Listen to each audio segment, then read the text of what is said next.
अनुचिंत निवेदन करिसेंती सत्यचैतन्य ब्रह्मचारी।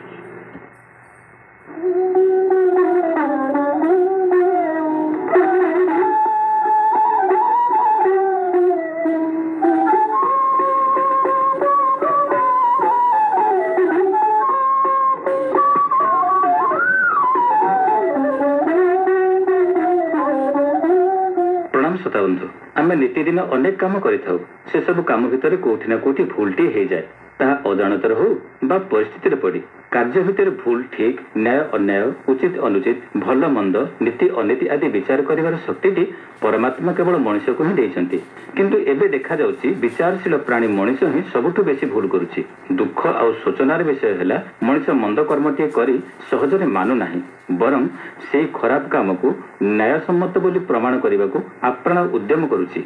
एभली लोकंक संख्या दिनकु दिन बढ़ुथिबारु अन्याय अनीति आम समाजर अस्थि मज्जागत हो गलानी। अतीतरे लांच नेबाकु पापकर्म बोली विचार करा जाउथिला एबे किंतु लोकंक मुहर सुनिबाकु मिलुची जाहाकु से लोक किछि टंका खाउ पछके कामटा सुरखुरे करदेला फलरे साधु स्वभावर लोकंकु परिहास और कट्युक्तर बाणरे क्षताक्त होबाकु पड़ुची प्रतिक्षणरे।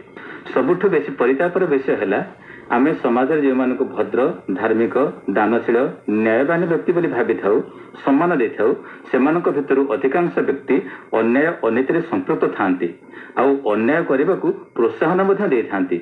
एमाने बहुरूपी एई खंडित चरित्र माने अपमिश्रण करी खांटी खोजी थांती निजे मिछ कही अन्य ठारू सत आशा रखती निजे अन्याय करी न्याय चाही थांती। एमाने हरई थांती निजर व्यक्ति सत्ता को जीवन थाई एमाने मृतवत। ए नहीं कहानीटीए गोटे राज्यर राजा भंडार घर चाबी निज दायित्व रखुले किंतु दिने राजा अनुभव कले तांको भंडार घर मूल्यवान द्रव्य धीरे धीरे सरी सरी जाउची। जदिओ जगुआली विश्वस्त थिला तथापि राजांकर जगुआली उपर अविश्वास हैला ता बदल रे अन्य जन को नियुक्ति देले किंतु धन भंडार पूर्वपरि शून्य होबार लागिला। शेष रे निजर अत्यंत विश्वस्त दुई पुओं को से दायित्व देले पूर्व अपेक्षा भंडार अधिक फांका हेबार लागिला। दिने एकांतरे दुई पुओं को डकाई राजा एहार कारण पचारिले। सान पुओ कहिला बापा मु तो मो कर्तव्य करुची किंतु बड़ भाई न जगिला बेले ही भंडार फांका होथिबो।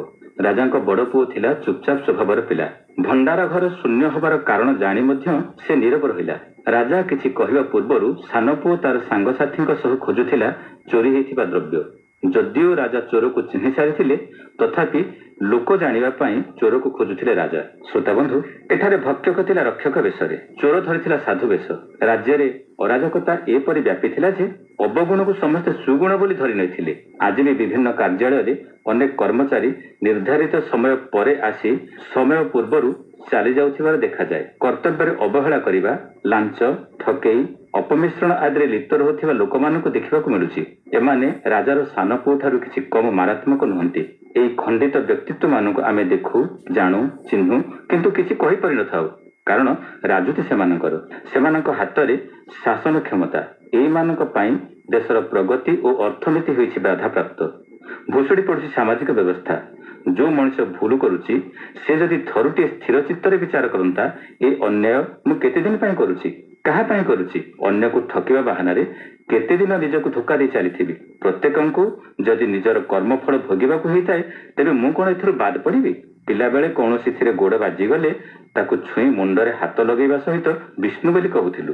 पिला बेलू जदि ए सुसंस्कारटी आम भितर अछि तेबे परिणत बयस रे अधिक संस्कारी न हेबा काहेकि। एथिपई मानसिक परिवर्तन दरकार। बंधु आमे प्रत्येक निज निजर आत्मसमीक्षा करिबा। आमे जहा करूचे ताहा ठीक करूचे तो।